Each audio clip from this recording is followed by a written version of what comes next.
지금까지 최고의 인기를 누리는 현대화가 하면 피카소, 마티스 또는 고흐를 연상하게 하죠.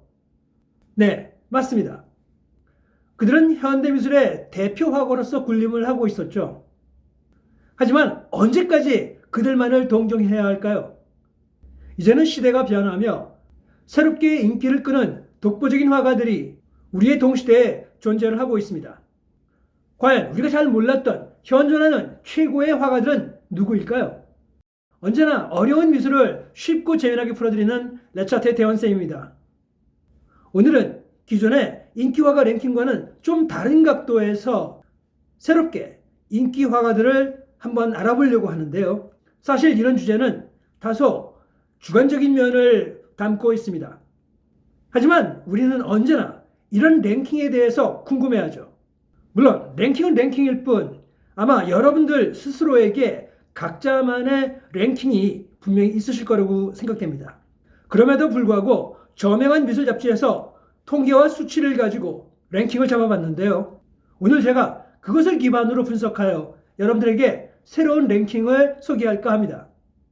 오늘 소개할 랭킹의 기초 자료는 미국의 아트스퍼라는 저명한 미술 잡지의 기초 자료와 아티클을 제가 분석한 랭킹을 소개하는 것입니다. 그렇다면 우리가 살고 있는 이 동시대에 가장 핫한 현대미술 화가들은 누가 있을까요? 자, 지금 만나보러 가실까요? 놀랍게도 1위는 일본의 무라카미 다카시입니다. 페르틴 갤러리를 대표하는 일본의 무라카미 다카시는 세계 현대미술계의 핵심 인물 중 한 명입니다. 1962년 도쿄에서 태어난 무라카미 다카시는 최근 수십 년 동안 일본이 낳은 최고의 영향력 있는 현대 화가인데요. 당초 니혼가 기법을 배웠던 그는 도쿄 국립예술대학교에서 박사를 받으며 새로운 일본 현대미술의 문을 열었다고 평가받습니다. 제2의 앤디 워홀이라고 불리웠지만 그는 자신은 그 어느 사조에도 속하지 않고 그만의 독특한 표현력에 몰입한다고 강조합니다. 그는 일본의 활기찬 일본 만화에서 영감을 받아 놀랍도록 다채로운 꽃 그림을 그리는 것으로 유명하죠. 종종 앤디 워홀의 후계자로 간주되는 그는 그의 강력한 부인에도 불구하고 일본 네오팝 아트 운동을 주도하고 있습니다. 2위는 영국 화가인 제니 세빌인데요. 제니 세빌은 최근 소도비 경매에서 1240만 달러에 팔린 버팀목이라는 제목의 그림 때문에 세계에서 가장 비싼 여성 화가가 되었다는데요. 나체와 풍만한 몸을 시각적으로 표현한 그녀의 기교는 감탄을 자아내게 하며 그녀가 형태를 다루는 방식은 조각가에 버금가는 수준이라고 평가받습니다. 제니 세빌은 1970년 케임브리지에서 태어난 영국 현대화가입니다. 그녀는 자주 과체중인 신체를 묘사하는 대형 초상화로 유명한데요. 그녀는 대학을 졸업 후 미국 유학길에 올라 미국 신시내티에 정착을 하게 됩니다. 그리고 그녀는 거기서 향후 그녀의 작품에 끼칠 큰 영향을 받게 됩니다. 바로 비만한 현대인에 대한 사회적 이슈인데요. 그녀가 이 비만인들을 다루는 주제에 대하여 당시에 미국의 뚱뚱한 여자들이 엄청 많았어요. 바지나 티셔츠 사이로 뚱뚱한 살이 마구 삐져나오는 걸 흔히 봤어요. 하지만 이 사실이 저는 무척 좋았어요. 그들의 거대한 체격이 저에게는 매우 흥미로운 주제였거든요. 라고 말한 적이 있습니다. 그렇다면 왜 그녀는 그 주제에 관심이 그렇게 많은 것이었을까요? 그녀는 당시 사회적으로 여성의 아름다움에 대한 잘못된 기준이 형성되는 점에 깊은 우려를 가지게 되었다고 합니다. 또한 이러한 비만 여성의 잘못된 편견과 불이익에 대한 심각한 문제를 다루고 싶었던 것입니다. 3위는 우리도 너무나 잘 알고 있는 영국의 데이빗 호크니가 차지했습니다. 세계에서 가장 비싼 생존 예술가인 데이빗 호크니는 현대미술을 대표하는 인물이 되었습니다. 데이빗 호크니는 디지털 아트의 선구자이자 20세기 최고의 화가 중 한 명으로 손꼽히는데요. 비유적인 팝 아트에서부터 신사실주의까지 데이빗 호크니는 특정 운동에 종속하지 않으며 굉장히 다양한 장르의 스펙트럼을 소화해내는 그런 화가입니다. 이 점을 확인시켜주는 그의 명언이 있죠. 그는 나는 내가 원하는 것을 내가 원할 때 내가 원하는 곳에서 그린다 라는 그의 특징에 대한 유명한 말을 남겼었죠. 이런 그는 런던의 테이트 모던, 파리의 퐁피두 센터, 뉴욕의 메트로폴리탄에서의 최근 전시에 이어 작가의 천상의 풍경이 크리스티의 연말 크리스마스 세일에 선보일 예정이라고 합니다. 4위는 일본의 쿠사마 야요이인데요. 이 유명한 여류화가는 더 이상 설명이 필요 없는 존재죠. 쿠사마 야요이는 그녀의 시그니처인 점 패턴으로 미술 시장에 폭풍을 불러 일으켰습니다. 그녀의 작품은 그녀가 어린 시절부터 경험했던 희귀한 정신병의 산물이었기 때문에 더욱 매력적으로 평가되는데요. 그러니까 쿠사마에게 예술은 중요한 카타르시스의 한 형태로 표현된 것입니다. 이렇게 쿠사마의 기념비적이고 몰입적인 설치 미술은 전 세계적으로도 유명했습니다. 그녀의 작품들은 모마, 뽕피드 센터, 그리고 베니스 비엔날레와 같은 수많은 세계적 미술관에서 전시되며 찬사를 받았습니다. 한간의 혹자들은 그녀가 정신병자라고 폄하하기도 하지만 그녀의 작품 세계는 우리에게 엄청난 영향을 주는 작가임에는 분명하다고 할 수 있습니다. 5위는 자기 PR왕으로 불리는 제프 쿤스가 차지했는데요. 제프 쿤스는 미술계에서 가장 논란이 많은 인물 중 한 명인 건 여러분도 잘 아실 겁니다. 그는 거의 거대한 동물 풍선 작품으로 유명한 미국의 월스트리트 비즈니스맨 출신의 화가이기도 한데요. 논란의 여지가 없는 현대 미술의 대가인 제프 쿤스는 현존하는 가장 비싼 작가로 알려져 있습니다. 현재까지 전 세계 미술계로부터 제프 쿤스는 80년대 미국 팝아트가 지녔던 이념과 미적 가치를 대표적으로 계승한 팝 아티스트라고 칭하기도 하죠. 사람들은 그의 손을 통해서 일상생활의 물건들이 새로운 예술적 가치를 갖게 한다고 열광합니다. 그는 진공청소기나 농구공으로 시작하여 기성품의 예술작품으로서의 가치를 부여합니다. 특히 키치한 것들을 워낙 좋아하며 이런 요소를 잘 활용하여 전 세계 컬렉터들을 사로잡고 있습니다. 그는 이 부분을 아주 전략적으로 잘 활용하며 미국의 팝 문화를 적절히 사용하는데 탁월한 능력을 지닌 거죠. 팝 뮤직의 대명사였던 마이클 잭슨부터 미국의 전설적인 만화 주인공 뽀빠이는 물론 지금도 사랑받고 있는 헐크까지 그는 대중들의 애정과 향수를 강하게 자극하여 그 가치를 부여하는 탁월한 마케팅적 능력을 지니고 있습니다.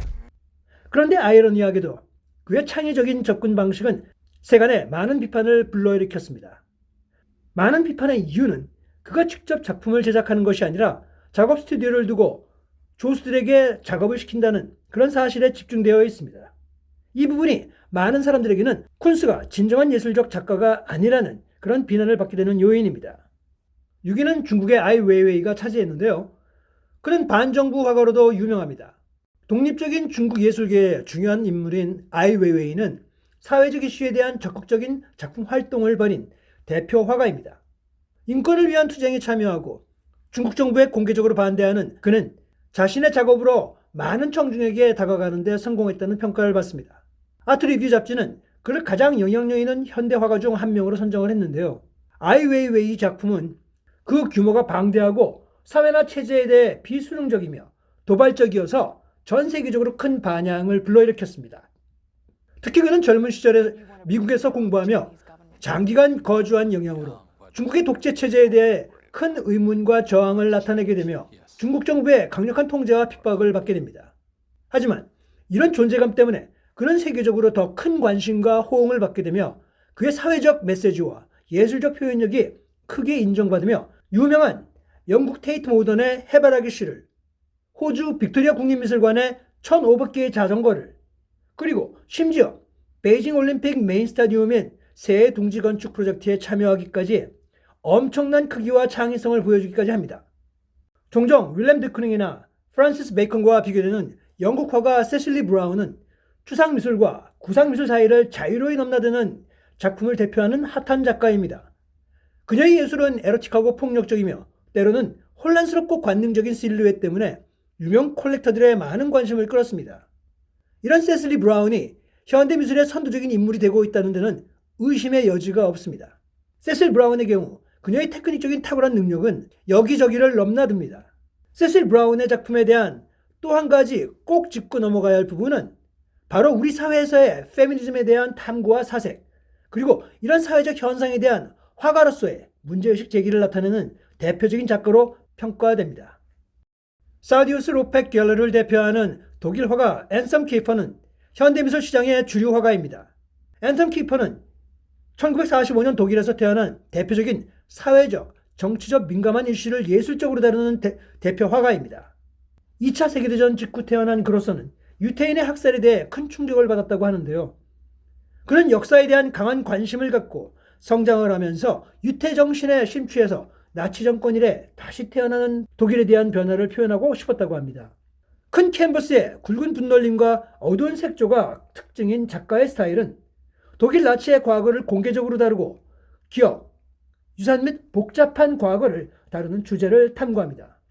이런 그의 의식 있는 화가로서의 행위는 루브르 같은 수많은 유명 미술관의 전시를 통해 인정받았습니다. 9위는 카라 워커입니다. 아프리카계의 미국인 화가 카라 워커는 미국 역사에서 인종차별, 사회의 고정관념, 성차별, 노예제도 등을 주로 주제로 다룹니다. 과장된 컷아웃 실루엣은 미국 노예제도의 역사를 다루고 있습니다. 매우 독특한 스타일이죠. 그녀의 실루엣은 폭력적이고 어두운 시대의 목격지가 되어 강력한 메시지를 전달하고 있습니다.